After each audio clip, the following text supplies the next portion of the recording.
Hello guys, it's MTGOpener again, and today, as you probably already know by reading the title of the video, I will show you my new standard Sultai Eldrazi ramp deck. So, first I'll tell you about what this deck is. Well, huge surprise, it's a ramp deck which plays Eldrazi. But this ramp deck is a little bit different probably from other ramp decks which you saw online probably, because one thing is that I don't play any land tutors, the spells which search lands and put them on the battlefield. There is a big reason why, because basically I decided to build the deck after I saw these three guys. And they are the three pillars of this deck. This is your ultimate mana ramp. This is your ultimate control, and it puts pressure on your opponent. And this is your win condition. It's like you play it and you win the game. Most of the times, you win the game. End of the sentence. But they're all cool and powerful and all that. Isn't it great to play these guys on turn 4 and this guy on turn 5? I think so. And this deck is built to support that. That's why no land tutors, because there is no 2 CMC land tutor. No way you can have 6 mana on turn 4. And this deck needs it. You may say, well, mana dorks die to removal. Okay, everything dies to removals. Moreover, your land tutor, they can be countered, for example, and there are many advantages of playing tutors, not only because you have 2 CMC tutors, but also because you can champ block with them, and they're removal magnets, because your opponent will probably try to kill them. That means that if you get enough lands to play Sire or play Oblivion Sower, maybe they will run out of their removal. It is a possibility. Their removal is not endless, unless you're playing against control, that because it's their game plan basically. But then our game plan changes. So yeah, these are the main guys. There are some support creatures, but these three, I have 3 of each, and the deck stands on them. And if you heard somebody saying that Sire of Stagnation is bad because 6 CMC and your opponent doesn't need to play land, okay, that's BS. I play it on turn 4. I played it on turn 4 on FNM and on other standard event on Saturday. Turn 4, when I was on play. And my opponent had 3 lands and he did not have removal in his hand. And this happened both times. He did not have the needed removal in his hand, which led to me drawing 4 cards and 2 cards in different situations. Plus, it's a 5/7 on turn 4. So I hope you get the idea, and now let's go to the deck itself. I'll start with the mana base. I cannot say that it's simple, but it is not really complicated. I play 7 basics. I play 3 4s because it's the main color of this deck. I need to have green on turn 2 maximum, better on turn 1, to make sure that I get it, or in my starting hand in general. These guys are here because I have 3 deltas, so plus it's always better to have a basic land than to have a pain land, because you don't have to pay life, obviously. And against control, well, they have a lot of black and blue fetches, so you can fetch for them after getting these lands from somewhere. The Mai here is basically for taking your good cards and putting them back to replay them if you have enough mana. Or if you don't need anything else, if you have everything in your hand, so why not having, for example, a Woodland Wanderer which was just killed, and just play him again as a 6/6 again. So I have one of them, one of this. I have 4 Yavimaya Coasts and 4 Llanowar Wastes. I think that's clear. There is no need to explain it. Fetch lands are just to fetch the needed color and just to get rid of basics in your deck, just to get rid of lands in general in your deck. Shrine of Forsaken Gods is much better than you think when you play. I have placed it. Why? Because most of the time, if I draw this in the game, I will be able to activate it in the same game.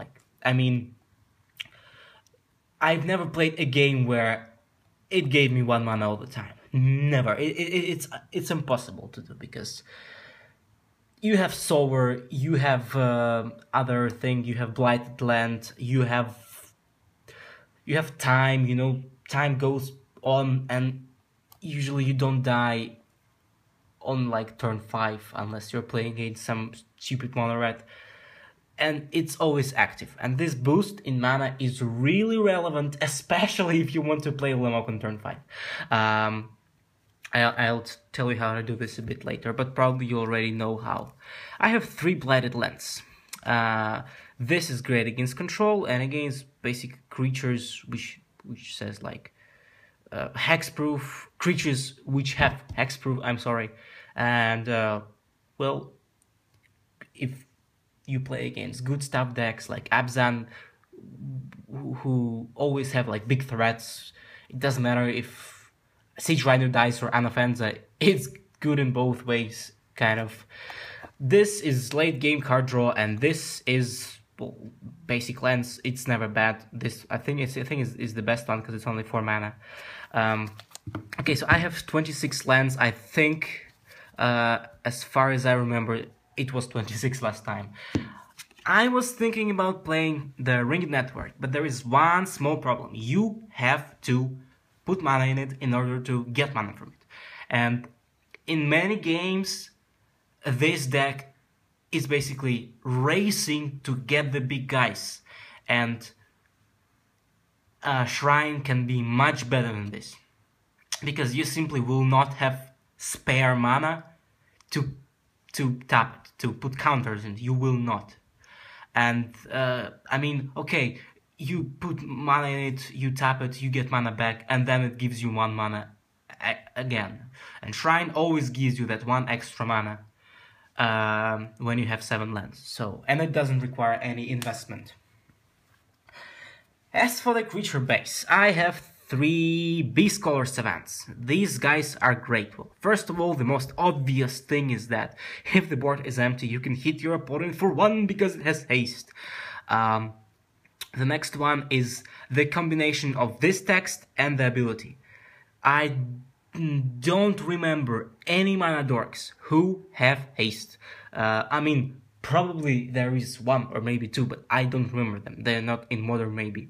But like, I've never seen them. I know quite many cards, but I've never seen them anywhere. So this effect is very great because you can play 2 mana dorks on turn 3.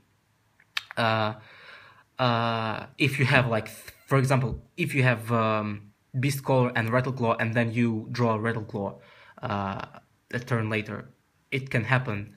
It's great. You play a Rattleclaw and then you play Beastcaller Rattleclaw. This is insane. So yeah, and it gives you any color on creatures, which is relevant. Very relevant in this deck. Yeah, it doesn't give you mana for spells, but believe me, all spells here are cheap besides 1. I mean, non-creature spells. Besides 2, actually. And you don't really need Beastcaller for that. So again, it's a race to get the creatures.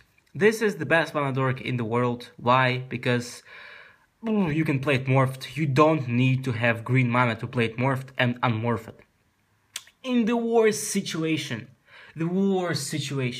if you don't have a green land in your hand, you can still keep the hand if you have Rattleclaw Mystic, because you can play him and then unmorph. It depends on the matchup again, but I was in this situation when I didn't have a green mana and it was fine. I flipped it and then I eventually obviously drew the green source, but it's great. It's great because you can morph it and morph, and basically it gives you 4 mana for 2 because you unmorph it for 2 and then tap it. Okay, Catacomb Sifter, sorry, it's a 2/3 and 1/1 for 3 mana. Well, it's great because it's good against tempo decks, good against aggro decks, it can champ, it can ramp, and you can scry. So I have 2 of them because so far they have been great. 2 Shamans of Forgotten Ways. This is the deck's all-star because it's a 2/3. It doesn't die to Monastery, Sweep Spears, and early Hangerback Walker. It gives you 2 mana in any combination, which sure you have to spend on creature spells, but as I said, this deck is not about non-creature spells. So plus he works amazingly with Kiora. It's insane how good he is with Kiora. Believe me, it's insane. So you can cast on Ulamog on turn 5 with this guy and Kiora, and also with Oblivion Sower and a good amount of luck. If you have, for example, Beast Caller, Shaman, that's 3 mana, then you have 5 lands on turn 5, that's 8 mana, and then you get your 2 lands from the exile if you're very lucky, and that here's your 10 mana on turn 5. So yeah, and he's amazing. This ability is not really important. Nissa is great because, well, she looks for a forest and she gives you guaranteed forest, guaranteed land. It takes a land from your deck, which is also great. She is a champ blocker. You don't even know how many times I've seen people killing her, spending their removal spells, when I absolutely don't care about this card. For me, it's a 2/2 for 3, which looks for a land. Oh, yeah, and it also costs $30 or $20, 25. Well, I didn't buy it, I pull it from a box, but still. And when you flip it, it's great. It's +1, you draw a card, +1, you put a land, -2, you get a champ blocker. It's insane once you flip it. And again, 7 lands is not so difficult with Oblivion Sower, especially like game when you play against Dictator decks. It becomes a Christmas land because you play Oblivion Sower and get like 4 lands. It happened to me, or even 5. Especially if it's not control and you're playing against some Jeskai build and they have less fetches. That's amazing. That's amazing. Woodland Wanderer. That's a mid-range creature which protects you from siege rhinos, stuff like that, which basically, I forgot. Also, it's a 6/6 for 4 on turn 3. So this is a problem for your opponent, and he has to get rid of it as soon as possible because he has trample and vigilance. He can attack and protect. So this guy is broken in this deck. 6/6 for 4 mana because you have 3 lands and a mana dork, which can give you the 4th color. It can give you either red if it's a mystic, or it can give you anything if it's a beast color Samad. Okay, 3 Oblivion Sowers. I've said many things about it. It's a 5/8 for 6, which gives you lands. It's great. This ability cannot be countered because it's put in stack while when it cast like Ulamox, and it's pretty insane. It's a 5/8. It doesn't die in combat. It blocks anything all the time, most of the time. Sire of Stagnation as well, 5/7 for 6. His ability is broken. Even if you put it on turn 5, not turn 4, it is still relevant, especially against control. If they don't counter it for some reason, then it creates problems for them. And it's a 5/7. It attacks for a lot. I have these 2 guys just to look for Ulamog because he's the only creature with CMC 7 or greater. And it makes every first creature you play cost 2 colorless less. So if you tutor for Ulamog, which is also an uncounterable ability, you put it on top deck, especially late game when you can cast him, it's amazing. I have 2 and I have 3 Ulamogs because I want to make sure that I draw or I tutor or something else happens and I get Ulamog. I need it. It's my main win condition. So yeah.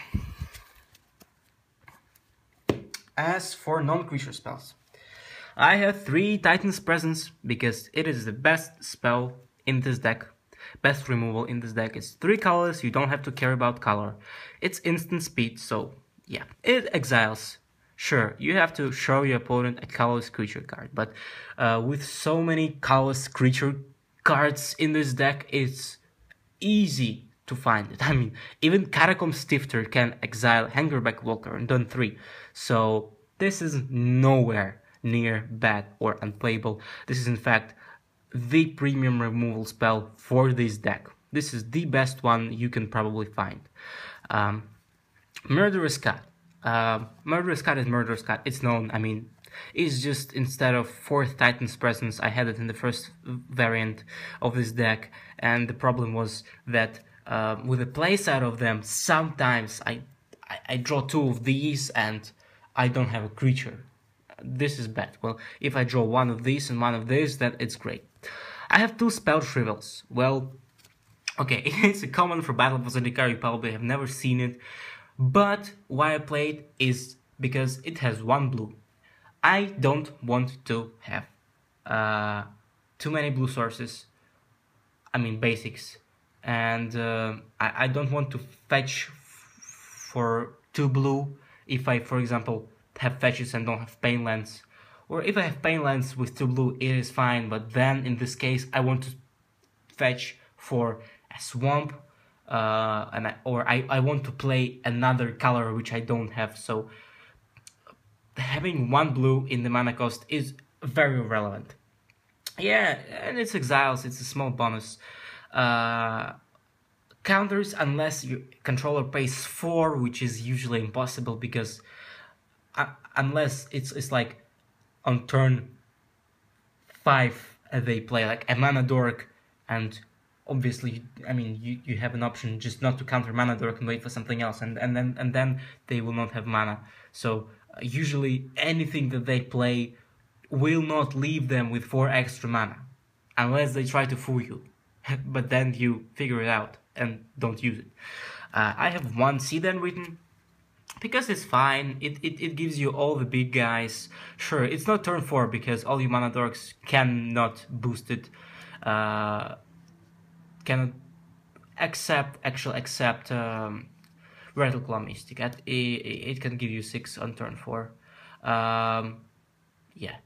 But if you don't have it, if you have other guys, so you cannot play it. But still, it gives you a tutors for you for a guy. You can play Ulamog, and even if you don't resolve his when you cast Ulamog ability, it is still great. It's a 10/10 indestructible. I mean, you can remove it with Absent Charm.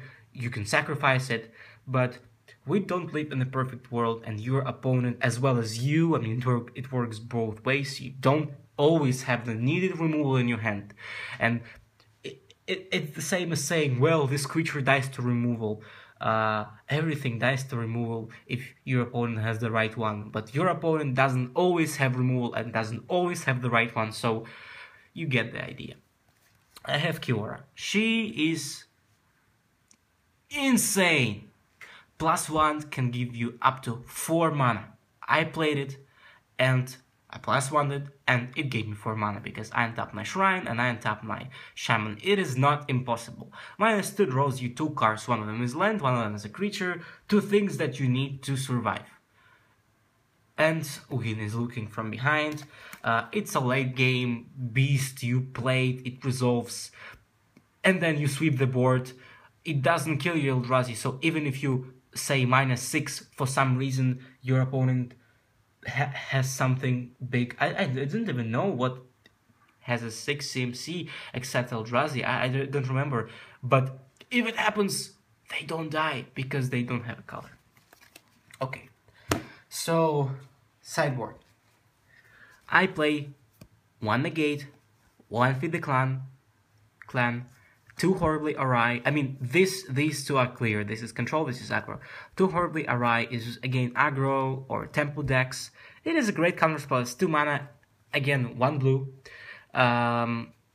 It exiles, so matters if they wanted to play Dick Through Time, if it was Jeskai. Yeah, and it's a strictly better spell shrivel against some decks.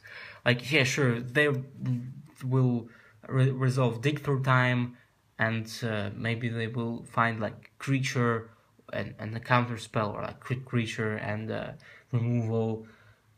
Yeah, this is bad, but you will still counter the threat, and you will just wait for the next Eldrazi. So it's fine. Transgress the Mind is the card against control in mid-range decks. 3 or greater means everything serious besides Hangerback. It's every counter spell nearly except the Dragon one, except Silumgar Scorn. Every removal, every counter spell, every creature they have, so that's great. Fathom Feeder is against mid-range and aggro decks. It's good early game if you played, because it has ingest. Ingest can exile land, or it can exile good cards from your opponent's top deck. It has Death Touch, which is really relevant because it kills everything no matter what hits him. And late game you can draw a card for 5 mana. If you draw it, and then you can play it and draw a card. Sultai Charm is a removal for decks with many single color creatures, and basically I have it for the second option, destroy target artifact or enchantment, because, well, I haven't seen many of these things yet. Who knows what will happen? So, because it's a third day, actually, third day of the new standard, so I don't know what will be awaiting for me. So this is quite good because it does several things. Languish. This is a controversial one because you will instantly think, well, what the hell? You have 12 mana dorks and you play Languish. Are you stupid? No. Because when I play against Monorat, then every time I play Mana Dork, it dies. So Languish will be one side removal, because probably all my Mana Dorks will be dead by the time when I can cast Languish. Which is unfortunate, but also I will still kill all his creatures. The same goes for Abzan aggro or Abzan midrange. Not Citrino, not Massacre, but every other creature will die, and there is a big chance that they removed some of my mana dorks, and still I will draw a new one, and for me it is not a big problem to wait, because this deck is, you should be very patient. You should be prepared for people killing your mana dorks, or you just waiting for a threat. It's not a problem, because while they will try to kill your creatures, while they will try to counter your creatures, while they try to attack you, you can even champ block, you will wait, and then basically you can play every single threat you draw. Even Cyrus Stagnation loses its relevance because, yeah, you probably will not draw like late game. It's a 5/7. It doesn't change the fact that it's a 5/7 if you draw it late game. And you can play it without mana dorks because, again, your opponent was spending his gas on removals, then he cast a creature, then you killed it, then he killed your mana dork, then he cast a creature, you play Languish, and suddenly it's turn 6 and you can cast everything you have. This little girl is insane. I don't know why people have never tried it in previous season.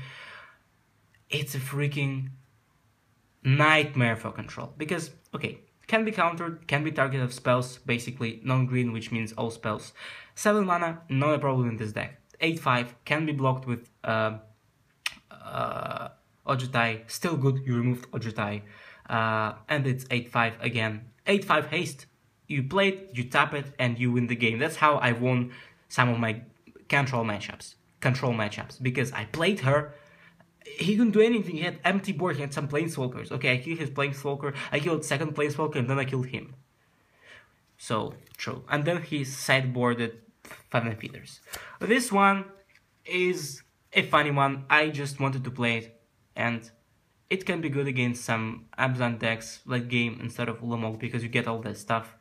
But it's a joke. I think that I will put second Feed the Clan instead of it. So yeah.